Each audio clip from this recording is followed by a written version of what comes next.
Boa noite. No ar, mais uma Ideia Livre aqui na TV Itararé. Hoje conosco no centro do debate, para nossa honra, o escritor Augusto Cury. De imediato a gente vai conhecer mais um pouco da trajetória dele. Augusto Jorge Cury é médico, psiquiatra, psicoterapeuta e escritor. Desenvolveu a teoria da inteligência multifocal, que estuda sobre o funcionamento da mente, o processo de construção do pensamento e formação de pensadores. Seus livros já venderam mais de 22 milhões de exemplares somente no Brasil. Foi considerado pela Folha de São Paulo o autor brasileiro mais lido da década. Atualmente é publicado em cerca de 60 países. Recebeu o prêmio de melhor ficção do ano de 2009 da Academia Chinesa de Literatura pelo livro O Vendedor de Sonhos, que em 2015 será lançado como filme nos cinemas.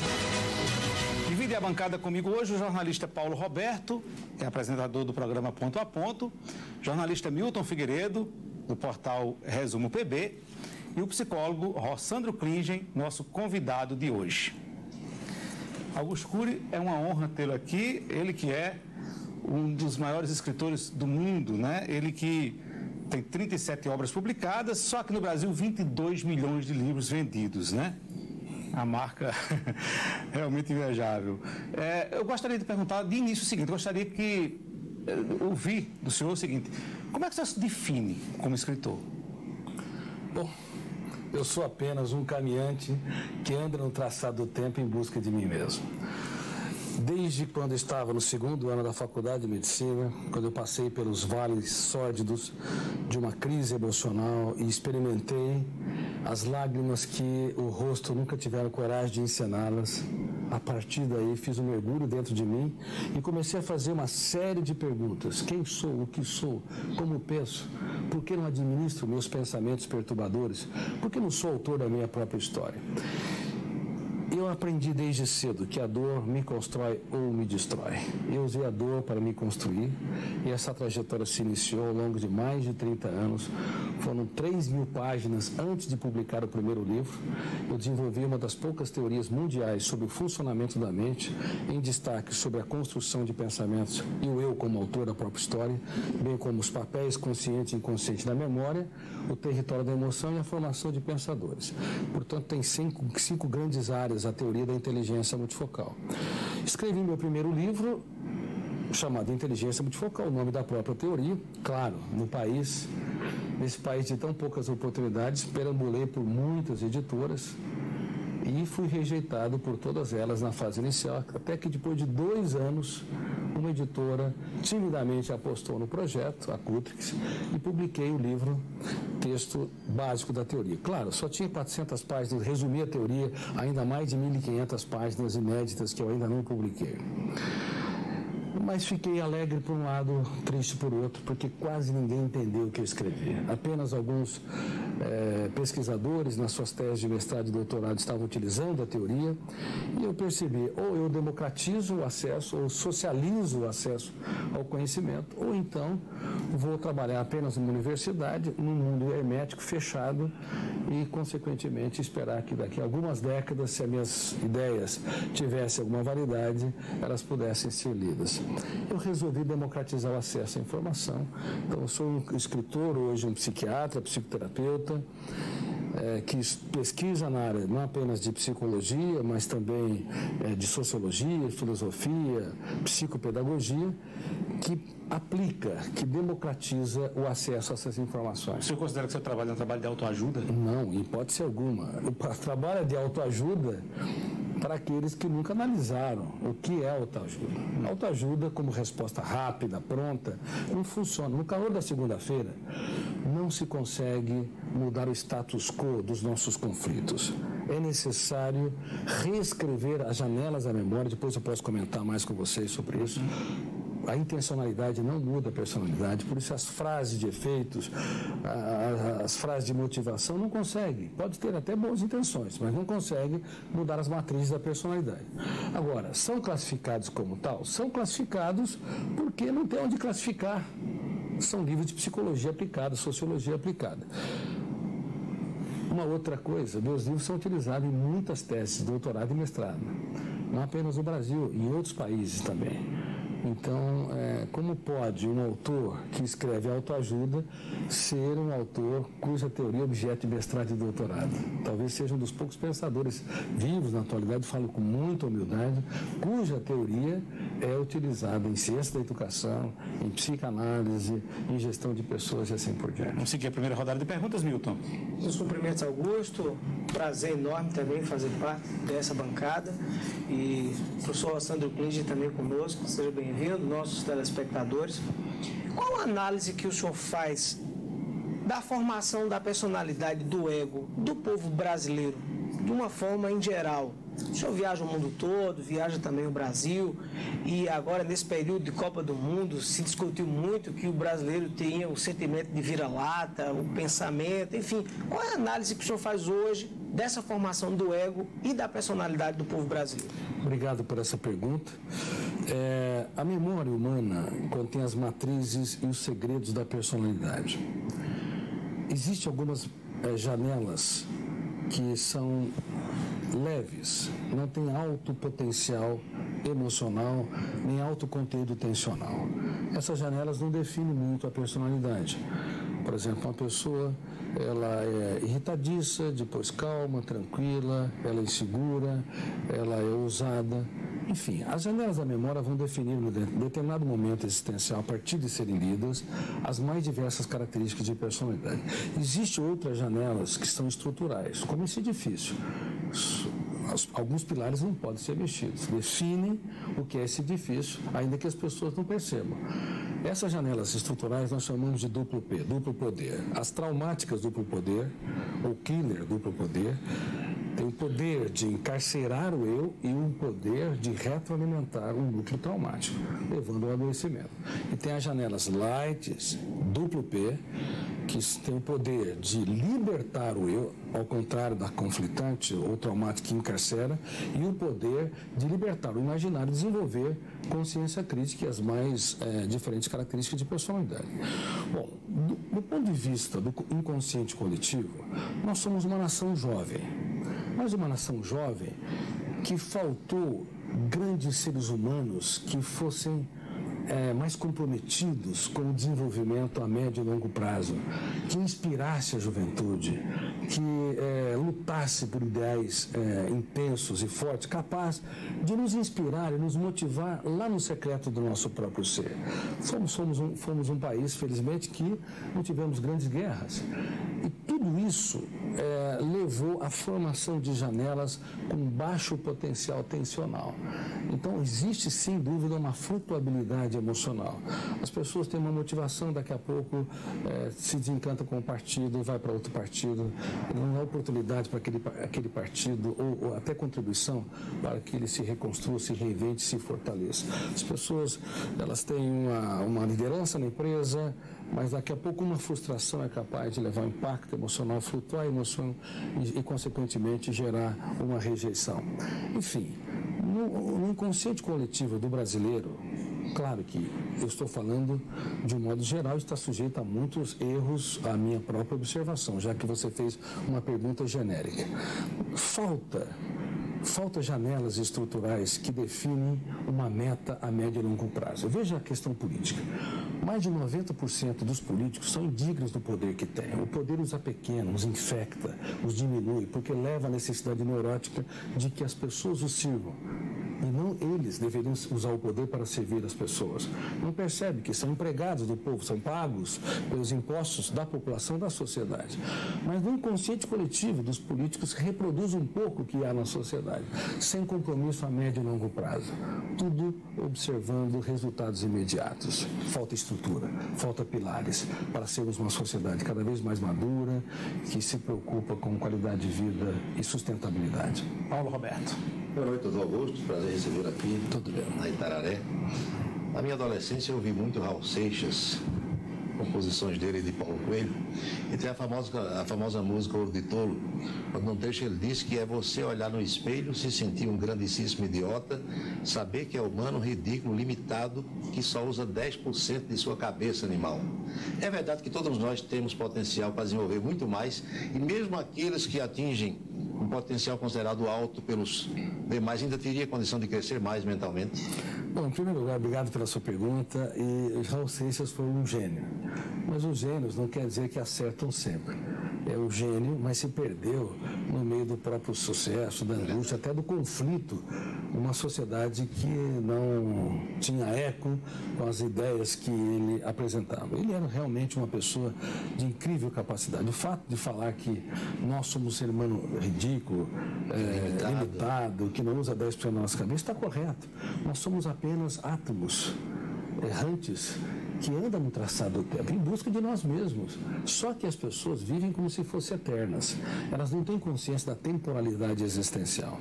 Um dos fatores que tem levado a humanidade ao adoecimento coletivo é que a indústria do entretenimento, a indústria do consumo, as pressões sociais nos levam a ser como pequenos heróis, sem perceber nossas limitações. E nós somos... Você não se programa para o fim. Não se programa para o fim. E tem mais, não nos programamos para o fim, não nos programamos para quando nós não sermos mais úteis. Porque cedo ou tarde, um dia, nós teremos que ser carregados, abraçados, colocados ao sol, no leito de um hospital ou de uma cama dentro de casa. E nós precisaremos de ter comunicado, depositado aquilo que o dinheiro não compra nos nossos filhos, para que eles nos valorizem no momento em que nós não temos mais nenhum valor social. Mas não é essa comunicação, essa transferência do capital das experiências.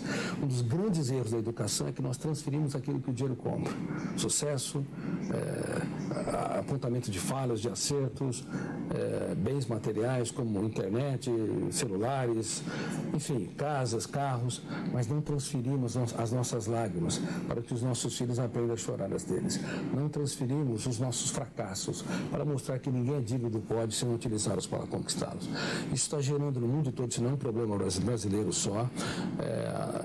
Pais e filhos, a família moderna tem se tornado um grupo de estranhos, próximos fisicamente, distantes interiormente, com a concepção de que nós somos eternos, sem percepção da temporalidade existencial, e nessa temporalidade nós temos o dever solene de nos fazer pequeno, ou seja, nos transferir para tornar o outro grande. Assim as pontes serão mais estáveis e teremos uma relação mais poética e inteligente com a nossa própria finitude. Mas mesmo os que alcançam o topo, digamos, do conhecimento aqui, da produção intelectual, artística, seja lá o que for, essas pessoas ainda poderiam se desenvolver um pouco mais de acordo com seus estudos?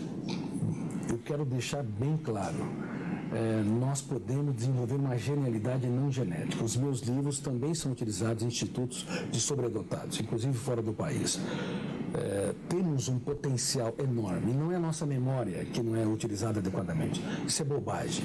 Nós utilizamos demais a memória, inclusive para sofrer por antecipação, para nos punirmos com o passado. O que nós não utilizamos são as ferramentas básicas para que o nosso eu se torne autor da própria história. E qualquer pessoa pode desenvolver? Pode desenvolver. Por exemplo, uma pessoa que quer ser criativa, ela tem de entender que a criatividade não depende apenas da intencionalidade.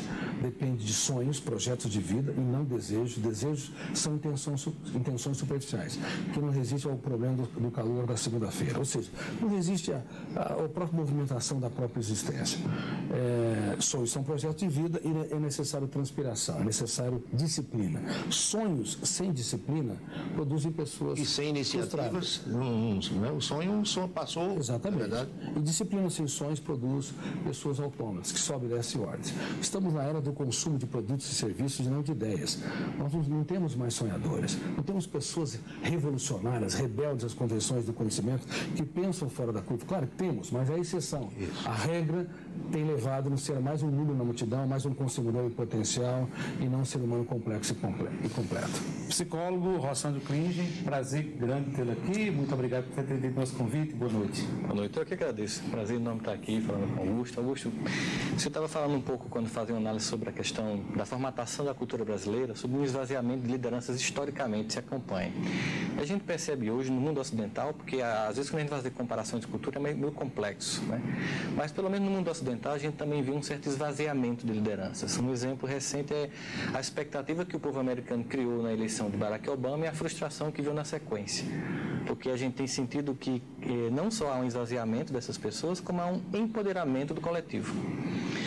E, ao mesmo tempo, a gente percebe que, no Brasil, além dessa fragilidade de lideranças que inspirem, né, as poucas que tem não conseguem suplantar a maioria dos omissos, ou a gente tem aqui um conjunto de políticos que estão entre descomprometidos, corruptos e incompetentes. Quando você junta na mesma pessoa as três coisas, nós temos um estado de caos. E aí nós temos também, por causa disso, aquilo que poderia proporcionar um avanço social no Brasil, não acontece. Nós tivemos uma derrota para a Alemanha de 7-1, que chocou a nação, mas nunca choca a nação quando chegam os índices da educação brasileira. Como é que você vê isso? Bom, é um prazer enorme responder essa questão. Infelizmente, nós temos tendência a valorizar os eventos externos e não valorizar aquilo que é intangível. Os valores mais importantes de um ser humano não se escutam através dos sons e não se vê através da imagem. Eles estão dentro do ser humano. A capacidade de ser generoso, de se reinventar, de ser altruísta, solidário, de trabalhar perdas e frustrações, e a capacidade, mesmo que eu não tenha grandes lideranças que me inspirem, eu vou ser autor da minha própria história. Eu vou correr atrás de projetos que possam impactar o meu mundo e o mundo ao meu redor, a minha sociedade, o meu país. Infelizmente, nossas escolas, elas estão doentes, formando pessoas doentes para um sistema doente. Nós aprendemos do pequeno ato, um imenso espaço, milhões de dados, mas não aprendemos quase nada sobre o planeta psíquico. Estamos na era da infância da humanidade. Esse problema não é só um problema brasileiro. Se citou a questão norte-americana, esse esvaziamento de liderança e essa decepção com essas lideranças. A era da internet, a era do acesso à informação, tem levado à era da decepção coletiva. Falta líderes que sejam apaixonados pela humanidade. Falta líderes que tenham a bandeira da liberdade. E entenda que a liberdade hoje é quase uma utopia. O livre-arbítrio, que nós sempre falamos, praticamente não existe de maneira plena. O direito de escolha praticamente não existe. Quando você vai no supermercado, há tantas janelas registradas no córtex cerebral do que você deve comprar e não deve comprar, que o processo de seleção ocorre dentro de uma matriz pequena, redutiva. E, consequentemente, o eu escolhe dentro dos parâmetros estabelecidos exteriormente, e não pelo máximo de janelas que se abre dentro da história da formação da personalidade para se fazer escolha e assumir as perdas decorrentes de todas as escolhas. Enfim, tudo isso tem levado a uma decepção coletiva. Eu acho que está na base da quase inviabilidade da espécie humana. A nossa espécie não tem muitos patamares, não tem muitas ferramentas para serem viáveis, porque não adianta produzir o conhecimento externo, o conhecimento objetivo, a engenharia, a física, a química, a biologia, se eu não produzo o conhecimento interno para desenvolver as habilidades socioemocionais mais importantes, como se colocar no lugar do outro, pensar antes de reagir, pensar como humanidade, não pensar apenas como grupo social, filtrar estímulos estressantes e assim por diante. Isso que você está me dizendo também vai ao encontro daquilo que alguns teóricos estão dizendo, que há uma expectativa exagerada em torno dos big dates, né? Ou seja, acumular conhecimento não necessariamente vai nos dar as respostas sobre aquilo que é mais essencial na nossa vida, tanto do ponto de vista das tecnologias, como do ponto de vista dos indivíduos. Você tem toda a razão. Grande parte do conhecimento que nós incorporamos se torna lixo no córtex cerebral. Nós não utilizamos para construir cadeias de pensamento capaz de nos impactar, capaz de levar a capacidade de se reinventar, capaz de nos tornar protagonistas da nossa própria história. Uma criança de 7 anos de idade hoje tem mais informações que o imperador romano tinha no Alto de Roma. Tem denunciado isso em mais de 60 países. O excesso de informação associado ao excesso de preocupação, o excesso de atividade, o excesso de celulares, de internet, tem saturado o córtex cerebral, principalmente porque é um fenômeno inconsciente que é da minha área de pesquisa, chamado RAM, Registro Automático da Memória. O telespectador, todos nós, somos deuses nos computadores, registramos o que queremos quando queremos. No córtex cerebral isso é impossível, não apenas eu registro o que eu quero, tudo aquilo que eu detesto também eu registro. Se você detesta alguém, você vai dormir com ele, e ele vai perturbar o seu sono, porque o registro não depende do eu.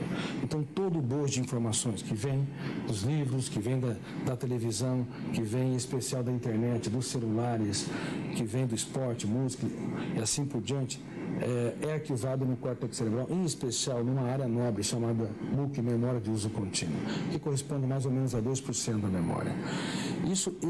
Essa saturação de informações hiperacelera um fenômeno inconsciente que nós não sabíamos que existia, chamado alto fluxo, que lê a memória numa velocidade nunca antes vista. O objetivo do alto fluxo, que é um auxiliar do eu, que é um coadjuvante do eu, que representa a autodeterminação e a capacidade de escolha, é gerar a maior fonte de entretenimento humano. Note o telespectador e cada um de nós que a nossa mente não para de pensar, criar personagens, ambientes e circunstâncias. Esse autofluxo, ele produz todos esses construtos intelectuais e emocionais com o objetivo de inspirar, aspirar, motivar, encantar o ser humano. Sem ele, a nossa espécie teria uma depressão coletiva. Mas se ele é superestimulado pelos excessos da modernidade, nós vamos ter uma síndrome ansiosa, que eu chamo de síndrome do pensamento acelerado. Consequentemente, vamos gerar sintomas psíquicos e psicossomáticos. E uma tendência forte em precisar de cada vez mais produtos e serviços para ter migalhas de prazer.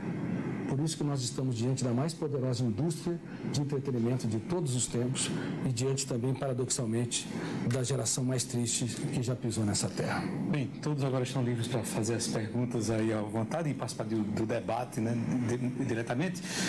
Augusto, nas suas obras, algumas das suas obras de grande sucesso, você coloca estudos assim, bem aprofundados em relação à questão da relação pais-filhos, família tradicional.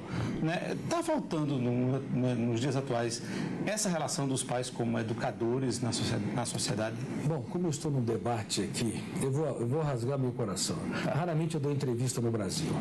Tá? Até porque eu sou crítico ao culto à celebridade, eu dou muito mais entrevistas lá fora. A família moderna se tornou um grupo de estranhos, na minha opinião. A família está falida. Pais e filhos, eles se alimentam do mesmo alimentos, dos mesmos nutrientes, respiram o mesmo ar, mas não participam da mesma história. Os pais, que são manuais de regras, que apontam falhas e erros, que criticam, estão aptos para lidar com máquinas, mas não para formar mentes brilhantes com emoção saudável. Isso é no mundo todo. Na China, onde sou publicado, na Rússia, no Oriente Médio, nas Américas, na Europa, a tendência dos pais é ser apenas alguém que dá um manual de regras, mas não transfere o mais excelente capital, o capital das suas experiências. E o capital das experiências é aquilo que o dinheiro não compra. E eles podem formar as janelas estruturais da personalidade. Como os pais não falam dos seus fracassos, os seus filhos não desenvolvem resiliência, não percebem que a vida tem vicissitudes, que é uma flutuação muito grande. Hoje você é aplaudido, amanhã você pode passar pelo vale dos vexames, e nem de longe o vexame deveria te punir, te apequenar, mas você deve usar a dor como objeto de crescimento. Os pais não falam das suas angústias, dos seus conflitos, dos desafios da vida. Eles chegam em casa, apontam regras, como disse, estabelecem critérios do que é certo e errado, mas não falam de si mesmos e, consequentemente, não trabalham no psiquismo, ferramentas nobres, como a capacidade de reescrever a sua história num foco de atenção, de utilizar as lágrimas para produzir sabedoria. Nós falamos, por exemplo, de bullying. No mundo todo se fala de bullying. No Brasil, 40% das crianças sofrem bullying. Na Europa também o caso é gravíssimo. Nos Estados Unidos o fenômeno é sério. Nós falamos de bullying a partir de prevenir o agressor. Mas não falamos de bullying para prevenir o agredido, para proteger o agredido, para levá-lo a transformar uma rejeição, uma crítica, uma pressão, uma humilhação pública numa experiência única para crescer. Porque cedo ou tarde o ser humano é decepcionante. Você pode conviver com milhares de animais e talvez nunca vai ter nenhum problema. Mas se você conviver com um ser humano, cedo ou tarde vai haver frustrações e decepções. Mesmo os casais mais afetivos e que vivem o romance mais pleno. Então, aprender a lidar com as perdas e contrariedades, com as angústias, com os conflitos, com as decepções da vida é fundamental para produzir janelas duplo P, janelas light duplo P, que libertam o eu e, consequentemente, retroalimentam as experiências mais saudáveis. Nas famílias modernas, a decepção é muito grande. Professor, eu queria pegar um gancho nessa questão do bullying que o senhor colocou. E o senhor chegou aqui no estúdio, cumprimentou a todo mundo com muita educação. A gente faz as primeiras perguntas, o senhor até agradece pela participação. E a gente percebe que a característica da gentileza acompanha muito as pessoas que têm sucesso na vida. E principalmente essa boa comunicação. Por que falta às pessoas essa boa comunicação interpessoal? A gentileza, a ternura, às vezes até na hora de você dar uma má notícia, ou até na hora de dar um carão mesmo. Mas existe a forma correta de entrar bem para sair bem. Você tem toda a razão. O que falta? Falta educação, falta generosidade, falta religiosidade. Falta berço. Falta o quê? A educação direta e a indireta que atrapalha. Você tocou num assunto fundamental. Falta educação socioemocional. Nós, desde o século XV e XVI, quando as escolas se tornaram públicas, pautamos nossos alunos para conhecer o mundo de fora e desenvolver as funções cognitivas. Percepção, raciocínio, memória, mas não trabalhamos no desenvolvimento das funções não cognitivas. Colocar-se no lugar do outro, pensar antes de reagir, o altruísmo, a solidariedade, a tolerância, a capacidade de transformar o caos em oportunidade criativa e de considerar cada ser humano uma esteira viva no teatro da existência. Às vezes um sorriso, né? Um sorriso. E nós estamos advogando algumas teses para melhorar esse relacionamento e para pulverizar o ambiente social com mais afetividade, profundidade e estabilidade emocional. Em primeiro lugar é ser simpático. Em segundo lugar é ser carismático. Em terceiro lugar é ser empático. A arte de ser simpático é a arte de distribuir sorrisos e cumprimentos. Qualquer pessoa pode fazer isso. Qualquer professor pode fazer isso. E os pais deveriam, na frente dos filhos, cumprimentar o porteiro do prédio, o garçom, mandar o recado para o cozinheiro, para a cozinheira, esteve ótimo. O bombeiro, o bombeiro do carteiro. Nós crescemos pedindo a bênção aos pais, hoje ninguém vê mais. Ninguém faz isso. E sabe o que está ocorrendo? Um pessimismo coletivo. As crianças e adolescentes estão se tornando algoz dos seus próprios pais. Como elas não têm satisfação, como a insatisfação é crônica, elas precisam cada vez mais de migalhas de prazer. E estão exigindo dos pais produtos e serviços para tapar o buraco emocional, esse caos emocional que nós temos gerado. Doutor Augusto, um estabelecimento de limites. Eu faço minhas pregações meio que no deserto, feito João Batista lá no programa de rádio, e eu percebo que as famílias hoje praticamente não estabelecem mais limites. As crianças crescem querendo coisas que às vezes os pais não podem dar. Isso a gente vê no supermercado, vê num shopping, crianças se debatendo no chão porque viu um carrinho, viu uma boneca, aquela coisa toda, e daqui a pouco estão batendo na cara do pai, com 9, 10 anos de idade. Você tem razão, são duas coisas. Número um, falta os pais colocarem limites, e não quer dizer não. Não maltratar, não agredir, mas estabelecer limites. Exatamente, não quer dizer não. Os pais não devem ter medo das birras, das mães, do autoritarismo dos filhos, porque se tiverem medo deles, serão reféns deles. E há milhões de pais, inclusive na China, Japão, que são reféns dos filhos, e não apenas no mundo ocidental. Agora, tente saber como dizer, como você disse. Não adianta colocar limite por colocar limite, ser agressivo. É possível colocar limite com generosidade, mesmo que o filho não entenda. Explicando as razões. É fundamental. Não, filho, por isso e por aquilo. Não pode, seu pai ganha filho, eu te amo, você é importante para mim, mas eu não concordo que você fica até de madrugada na internet. E não vai ficar. E se você ficar, vai ter consequências para você. Eu escrevi um livro, Pais Inteligentes Formam Sucessores e Não Herdeiros. Sucessores pensam a médio e longo prazo. Herdeiros são imediatistas. Sucessores se curvam em agradecimento, porque sabe que há 3 trilhões de células, pelo menos alguns deles estão em processo de aprendizado, que o corpo humano tem 3 trilhões de células e que todas elas funcionam sem que nós pensamos que funcionam. O processo é espontâneo. Nós comemos o alimento que o agricultor plantou, não fomos nós que plantamos, nós somos ensinados a partir de informações que não fomos nós que produzimos. Os sucessores têm uma consciência que a vida é uma teia e que eles têm de se curvar em agradecimento, e se não agradecerem, serão indignos do poder que têm. Aí nós vamos ter aqueles políticos que não merecem o poder que têm, os empresários que foram infectados com o dinheiro os empobreceu, têm necessidade neurótica de poder, as celebridades Eu sou crítico ao culto à celebridade. Esse sistema doente que do dia para a noite coloca artistas e futebolistas, entendeu? É um endeusamento. Isso é uma estupidez da inteligência. Se eu fosse analisar qualquer ator de Hollywood, e os meus livros serão filmados por Hollywood daqui para frente, e qualquer ator ou atriz de Hollywood, eu ia perceber incoerências, dificuldades, conflitos, angústias, como num mendigo, como numa pessoa anônima que nunca teve oportunidade de estar debaixo dos holofotes da mídia. Falta, então, a arte da simpatia, ou seja, exalar cumprimentos, exalar bom humor, exalar sorrisos. Mas não apenas isso, falta a arte do carisma. Carisma é um passo além, é você distribuir elogios e promoções. Uma pessoa carismática está sempre promovendo mais a saúde do que a doença, mais o acerto do que o erro. É muito melhor do que as demais. Agora, me permita, sobre uma geração que se fala, a geração neném, que nem trabalha e nem estuda. Eu já escutei algumas pessoas dizendo, nós temos uma geração perdida aqui no Brasil, não sei se só aqui ou no mundo todo. Crianças e jovens e adolescentes que não aprendem a fazer absolutamente nada. Uns não querem estudar e você não encontra mais um encanador, um eletricista, você não encontra alguém que queira consertar uma coisa na sua parede, uma pintura, fazer um reboco, e estão sumindo os profissionais. Uma geração que não sabe fazer absolutamente nada. Numa seleção de emprego, pergunta, o que é que você sabe fazer? Nada. O senhor se preocupa com isso também? Tem estudado sobre isso? Tem estudado. Isso é muito sério, mas não uma casuística brasileira apenas. Dando uma série de conferências e entrevistas na cidade do México, os jornalistas estão trazendo muito à tona. Por que nós temos uma geração de jovens que até os 25 anos não conseguiram se tornar protagonistas da sua própria história?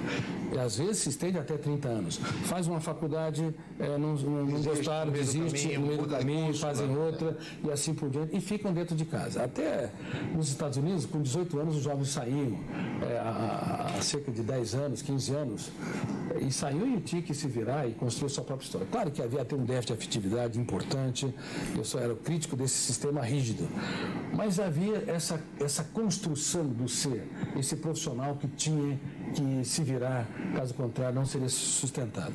Hoje, o jovem americano, ele não tem esperança de ter uma casa, pelo menos um americano médio.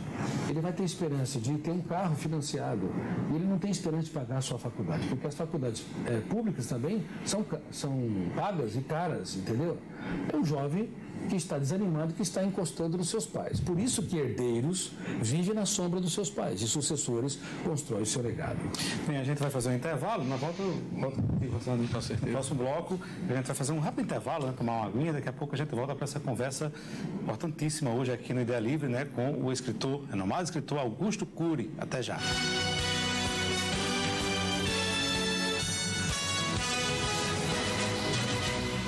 A JMC Indústria de Box está com uma promoção imperdível. Box incolor de 8mm por apenas R$ 130,00 o metro quadrado, dividido em até 6 vezes sem juros no cartão. JMC Indústria de Box, 3055-7879. Hospital da Visão, corpo clínico especializado, consultas, exames, modernos equipamentos e cirurgia refrativa a laser.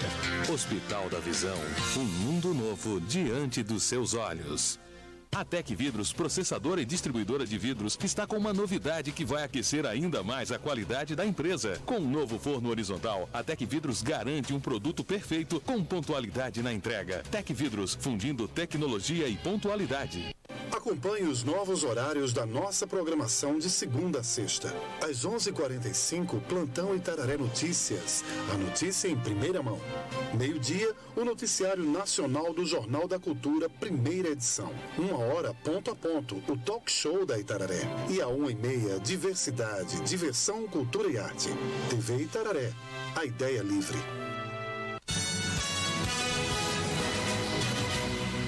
Estamos de volta para o segundo e último bloco do Ideia Livre de hoje. Estamos recebendo com muita honra um programa histórico aqui, o Ideia Livre, com o escritor Augusto Cury. Aliás, você está vendo aqui alguns livros, né, das muitas obras dele. Isso aqui é da coleção pessoal, viu? Os livros, inclusive, estão aqui autografados por ele. E esse aqui é a mais recente obra, né, do escritor Augusto Cury. Felicidade Roubada. Esse livro aqui fala de quê, Augusto? Esse livro é um romance psiquiátrico que fala sobre os fantasmas da emoção que sabotam a nossa qualidade de vida. Então, Felicidade Roubada é baseado em fatos reais. Eu assumo o papel de Marco Polo, que é um dos protagonistas, que vai atender um paciente que está numa situação dramática. Ele era um neurocirurgião, muito orgulhoso, rígido, extremamente culto ao mesmo tempo e eficiente. Era o ícone daquele hospital, que achava que transtorno psiquiátrico era coisa de gente preguiçosa, não admitia que tivesse um transtorno, mas de repente no ato cirúrgico, no final do ato, ele tem um ataque de pânico. Transtorno do pânico é uma sensação súbita e iminente que a pessoa vai desmaiar ou morrer. É o teatro da morte. A saúde pode estar ótima, mas o cérebro trai o ser humano, vendendo a ideia de que ele está no apagar das luzes, no último instante. Ele vai para a UTI, todo mundo acha que algo fenomenal está acontecendo com ele, porque como é que pode um homem tão forte passar por aquela crise? Feitos os exames, ótimo de saúde, e acha que ele só está estressado. Mas não estava apenas estressado, estava estressado cronicamente. Era um sujeito que vivia, sofria por antecipação, era ótimo para o hospital e para os seus pacientes, mas um carrasco de si mesmo.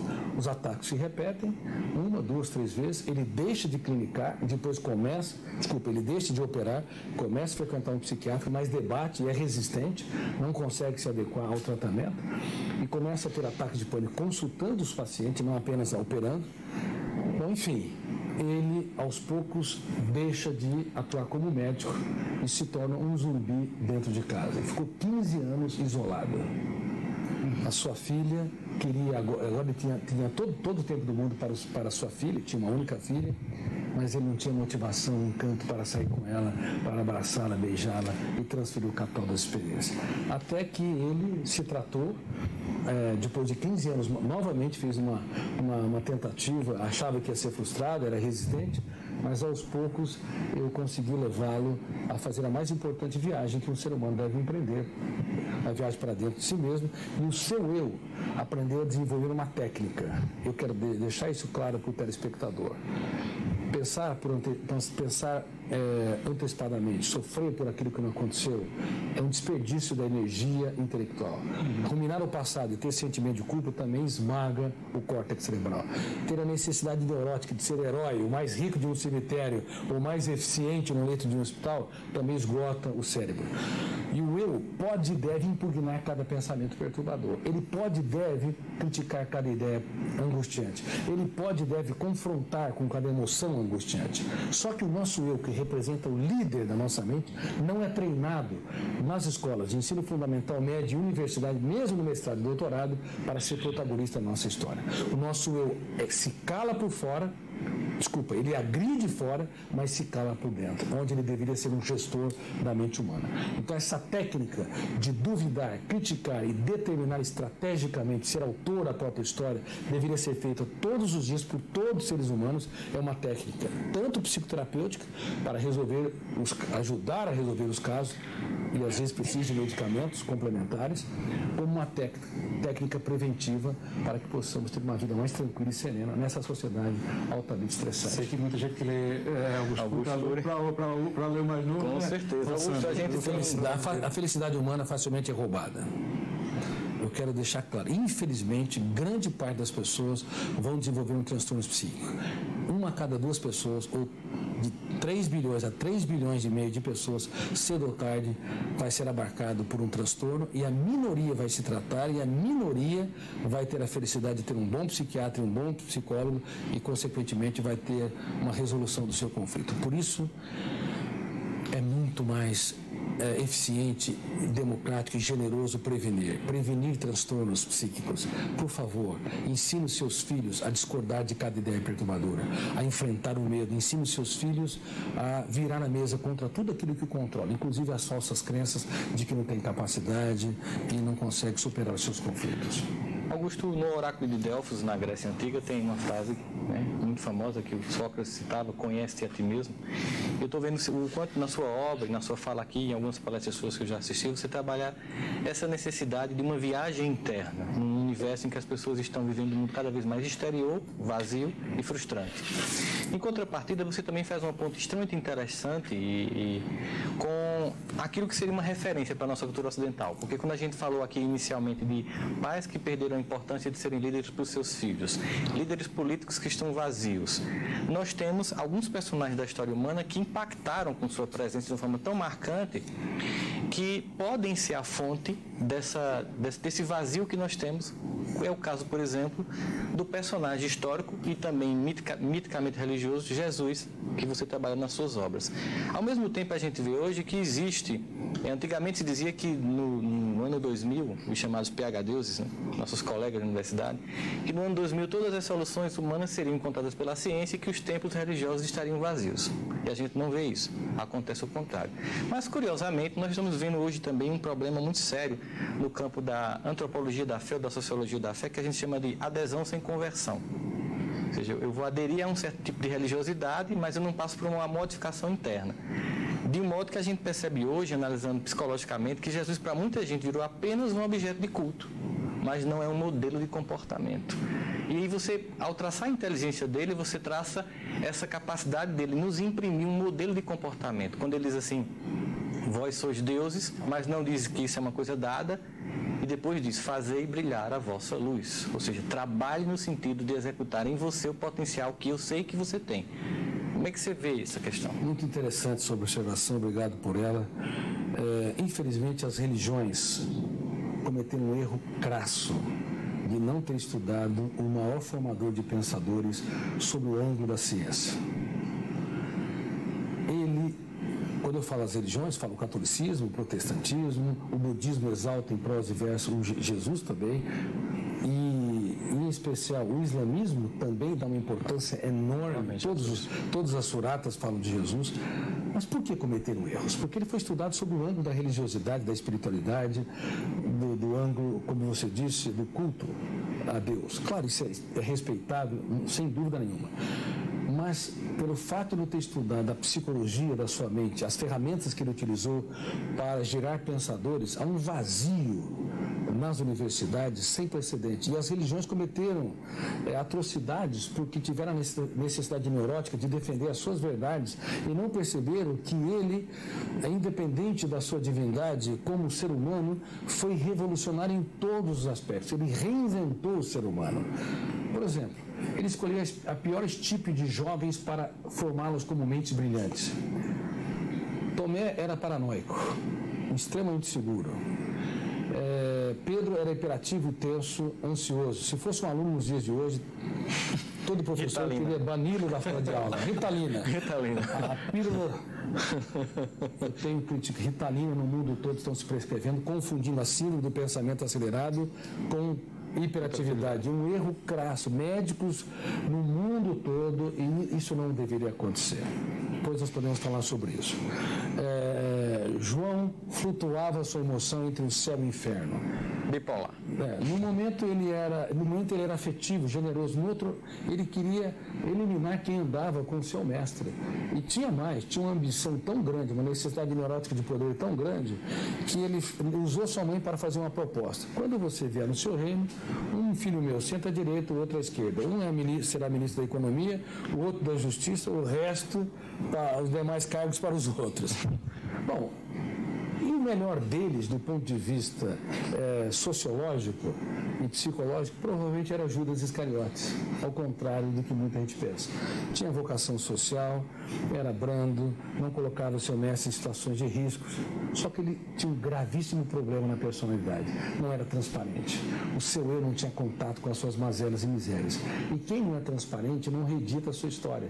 Não é possível deletar os traumas no córtex cerebral. Medo, ansiedade, impulsividade, irritabilidade, angústia, só é possível reeditar, enxertar novas experiências no locus das janelas antigas. Como ele não tinha contato com a sua realidade, ele se escondia atrás das suas características comportamentais, ele preservava os seus conflitos. E grande parte das pessoas não mudam e vão levar para o seu conflito, seu túmulo, os seus conflitos, porque não assumem suas sombras. Exatamente, não assumem suas mazelas e misérias. Mas ele era surpreendente. Imagine o último jantar, sob os olhos da psicologia, não da religião, da psicologia, da sociologia, psiquiatria e assim por diante.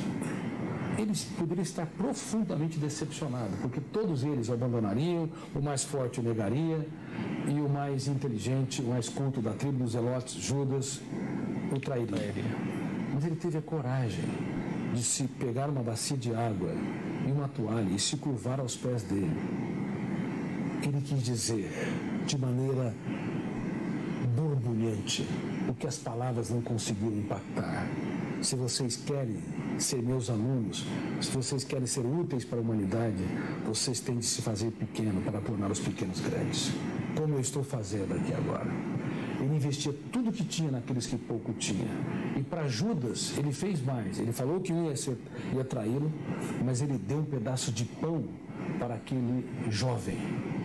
Ele quis dizer, ele falou subliminarmente, ninguém sabia que ele seria o traidor. Ele fez o que nós comentamos.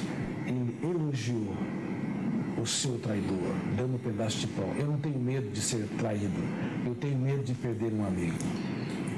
Jamais na história uma pessoa traída tratou com tanta dignidade o seu traidor, indicando que ele protegia a sua emoção e não comprava o que não lhe pertencia. Ninguém furtava a sua felicidade, a sua tranquilidade e qualidade de vida. E todos eles assistiram um homem que, muito mais do que os gestos grandiloquentes, nos pequenos gestos, mostrou que ele era apaixonado pela humanidade e cria na humanidade, apesar da humanidade beirar as raias da inviabilidade e julgá-lo de maneira atroz. Quando o IBGE pergunta qual a religião de Augusto Cury, o que é que responde? Eu sou um cristão sem fronteira. Eu fui um dos maiores ateus que pisou nessa terra, talvez muito mais do que Nietzsche, do que Jean-Paul Sartre, do que Diderot, do que Freud, porque como eu pesquiso o que talvez seja a última fronteira da ciência, o mundo onde nascem os pensamentos, para mim, Deus era fruto de um cérebro apaixonado pela vida que resistia ao seu caos na solidão de um túmulo. Eu nem vou explicar isso, é complicado. Era um ateu fortíssimo, científico. Quando eu estudei a inteligência dele, sob o ângulo da ciência, não sobre a religiosidade, eu fiquei perplexo, me curvei aos pés da sua inteligência. Portanto, eu falo, por favor, seja um ser humano sem fronteira, respeite os diferentes. Quando perguntavam para ele qual sua identidade, ele falava, eu sou o filho do homem, o filho da humanidade. Não me coloque rótulo, não me coloque no seu curral intelectual. Eu vim, porque sou apaixonado pela humanidade. Então, seu altruísmo, inteligência, solidariedade, capacidade de se reinventar e de formar pensadores me cativou. A tal ponto que eu me tornei uma pessoa que crê em Deus, mas não defendo uma religião. Tenho amigos católicos, padres, bispos, freiras, as freiras me abraçam, me beijam, tenho amigos pastores de todas as religiões, tenho amigos budistas, islamitas e ateus. Não precisa fazer muita força, não.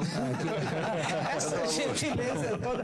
Me diga uma coisa, a coisa mais preciosa que o ser humano tem é a sua mente, a sua capacidade de raciocínio. Concordo. Não é a estrutura física, não é a força, não é nada, não é absolutamente nada disso. Nem dinheiro. Eu tinha um professor de literatura chamado Arthur, que ele era meio porra louca, mas ele dizia umas coisas bem interessantes. Ele dizia, crie, não copie, porque a coisa mais importante que Deus lhe deu foi a capacidade de criação, foi a capacidade de inteligência. E aí a gente faz uma leitura numa conjuntura global e nacional. E eu vou começar pela nacional da Valesca Popozuda, beijinho no ombro por recalque passar longe. E os modismos, as academias de ginástica, as pessoas estão muito preocupadas com isso, com as tendências. E agora eu vou para um cenário internacional, a intolerância que nós estamos vendo na Palestina agora, né? Os ataques de Israel. Então, por que o ser humano abre mão, professor Augusto, de uma coisa tão preciosa que Deus nos deu, que é a capacidade de raciocínio, a inteligência, a capacidade de aprendizado, e vai em busca de coisas que racionalmente, é matemático, a gente já sabe que não vai dar certo?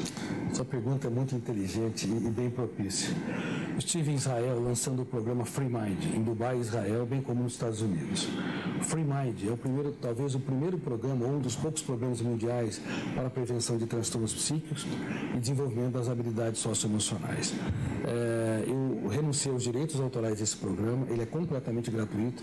Quem quiser acessar o meu site, www.augustocuri.com.br, pode acessar o livro, programa e tirar milhares de cópias sem nenhum custo, a não ser o custo do papel.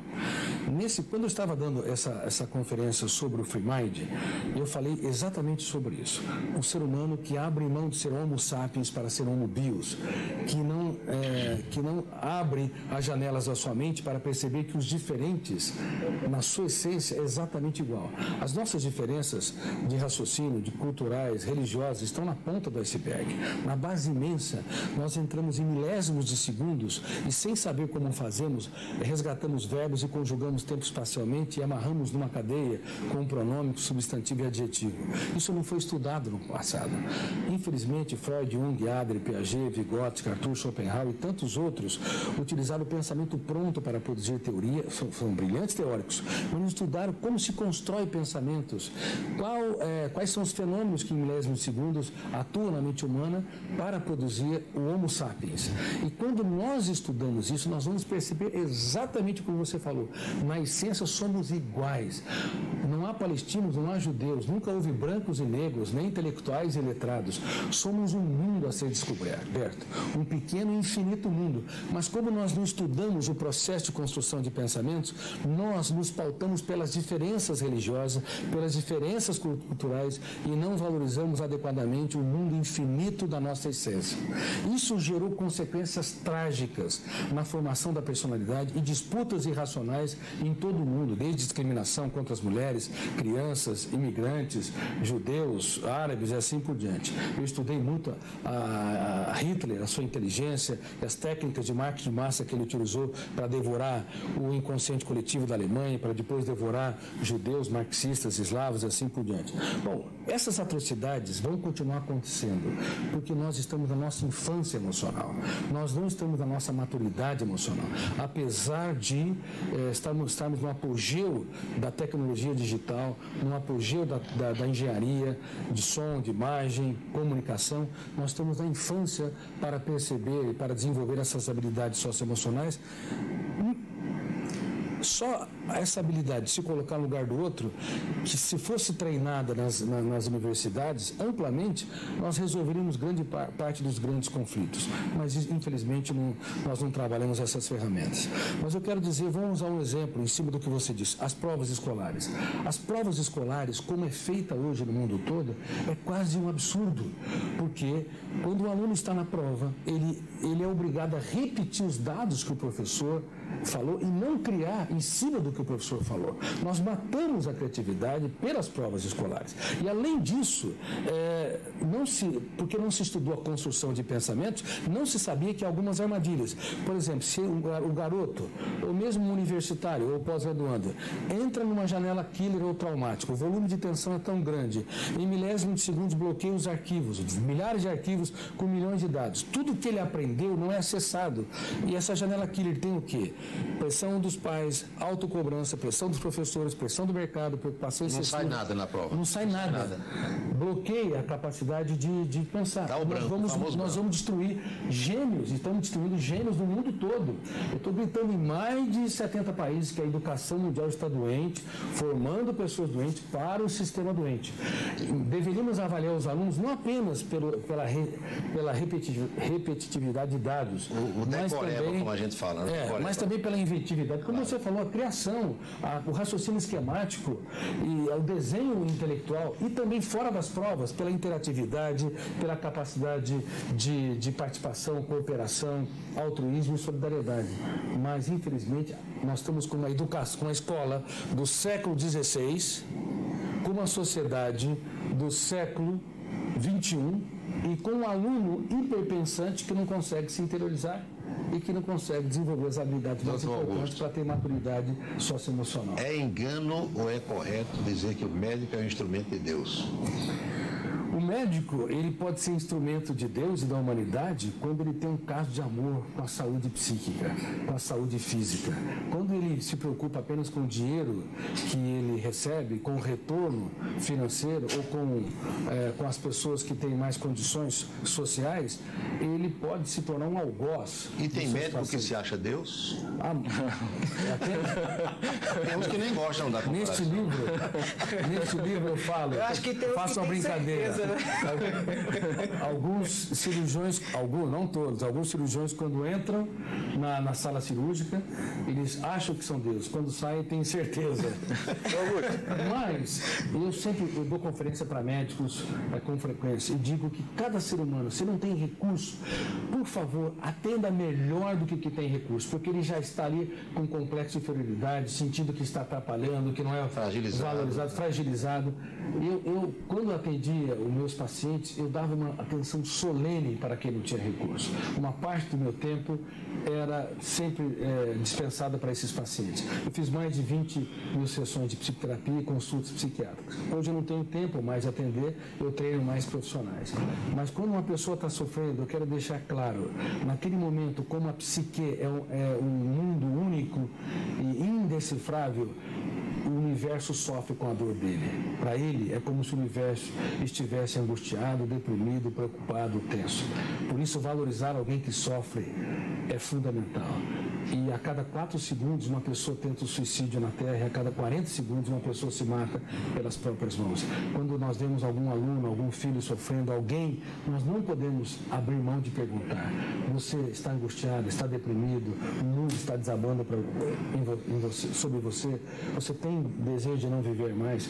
Quando você começa a dar atenção distinta, só do fato dele se falar, ele se ouve, e se ouvindo, ele relaxa e tem mais condições de superar o seu conflito. Percebe muito isso, que as pessoas, elas não têm até o próprio mundo interno dela bem trabalhado, e quando a gente pergunta assim: olá, Fano, como é que você está? A última coisa que a gente quer ouvir é que a pessoa diga: eu estou mal, eu queria conversar com você. A gente não quer escutar isso, a gente percebe uma superficialidade nas relações. E aí, quando você falou de um descompasso entre a história intelectual de acúmulo de conhecimento versus tecnologia e a imaturidade que a gente está em risco, né? Porque se você tem brinquedos poderosos na mão de crianças, que é o que a gente tem hoje nas tecnologias de guerra, a gente está em risco. E aí, toda aquela apanhada de perceber isso que comove a humanidade, que gerou os 4 pilares de educação, e quando eles falam do primeiro e do segundo, que é aprender a conhecer e aprender a fazer, que a gente domina isso muito bem. E aprender a aprender. Mas não aprender a viver com, que vai no domínio do campo da ética, da convivência, da alteridade que você falava. E do aprender a ser, que é exatamente essa busca atual da humanidade, a gente está numa infância muito grande. Quais são as alternativas que você vislumbra? Porque pessoas como você, bem intencionada, que fala e que tenta alertar, embora seja muito importante, você há de convir comigo, que não é suficiente para o que nós temos como demanda de necessidade de transformação da humanidade como um todo. Quais são as suas sugestões? Ou como você vê a possibilidade disso acontecer, além do discurso solitário de pessoas como você, que vislumbram e que tratam de tentar acordar internamente as pessoas? Muito obrigado pela sua pergunta. Nós teremos que reinventar a educação, desde o ensino infantil até a universidade. Nós não podemos ter uma educação que bombardeia o córtex cerebral com milhões de dados sobre o mundo de fora, mas não nos ensina a conhecer o planeta psíquico, quem somos, o que somos e quais as armadilhas básicas da mente humana que nos encarceram. Até falei no Supremo Tribunal Federal, no Ministério Público Federal e também recentemente para a Câmara Federal, que nunca nas sociedades livres houve tantos escravos no único lugar que é inadmissível ser livre. A sociedade democrática nos dá direito de ir e vir, mas aqui dentro nós não somos livres como nós acreditamos que somos. Então tem de reinventar a educação. Nós temos de ensinar crianças a pensar antes de reagir. Nós temos de ensinar adolescentes e universitários a filtrar estímulos estressantes. Nós temos de ensiná-los a proteger a sua emoção. Para vocês terem uma ideia, eu dando conferência nos Estados Unidos para mais de 600 profissionais, dos quais a maioria eram mestres e doutores da minha área. E eu perguntei: quem tem algum tipo de seguro? Claro, nos Estados Unidos todo mundo levantou as mãos. Quem tem seguro emocional? Ninguém se arriscou a levantar as mãos. Ninguém fala sobre isso. E nós produzimos o Free Mind e produzimos também no nosso instituto cursos e também a Escola da Inteligência para entrar na grade curricular uma aula por semana. Eu renunciei aos direitos da Escola da Inteligência para ser acessível às escolas públicas e particulares para aprender a proteger a emoção, gerenciar pensamentos e todas as funções que eu estou abordando. Para proteger a emoção, vou dar algumas ferramentas aqui para o telespectador. Número 1, não ser um agiota da emoção. Nós precisamos ensinar crianças, adolescentes, adultos a não ser um agiota da emoção. O agiota é aquele que empresta e cobra juros caros. O agiota da emoção é aquele que se doa e cobra cara a fatura dos filhos, cônjuge, alunos, colegas. A cobrança é um problema. A cobrança excessiva produz janelas traumáticas e não janelas light que fomentam a sabedoria e a maturidade. Segundo ponto, não se autocobrar. Grande parte das pessoas cobra-se excessivamente. É ótimo para a empresa, é ótimo para a instituição, mas é um carrasco de si mesmo. Cobrar-se excessivamente planta janelas traumáticas nos solos do inconsciente que aumentam os níveis de exigência para 3 áreas: ser alegre, realizado e ser relaxado. Nós diminuímos o nível de prazer, de relaxamento e de realização. Então, nos tornamos algozes de nós mesmos. Então, por favor, telespectador, tome cuidado com isso. Outra função importante para proteger a emoção: não use smartphone a todo momento, toda hora. E não deixe os seus filhos com aquele aparelho continuamente. Aquilo vicia. Estamos denunciando a dependência digital, que tem semelhanças com a dependência de drogas. Além disso, as crianças vão precisar cada vez mais de estímulos para ter migalhas de prazer. É a morte precoce do prazer emocional. Crianças de 10 anos têm uma idade emocional de uma pessoa de 80 anos. Já reclamam demais, não sabem se colocar no lugar do outro, são impulsivos, querem tudo rápido e pronto, não têm estabilidade emocional. Uma outra coisa fundamental: o smartphone libera um comprimento de onda azul que bloqueia a melatonina, que dificulta o sono. E jovens e adultos estão tendo transtorno do sono. E você pode brigar com o mundo e vencer, mas se brigar com a sua cama, você vai perder, vai ter uma série de sintomas. Bom, infelizmente, o tempo já está indo.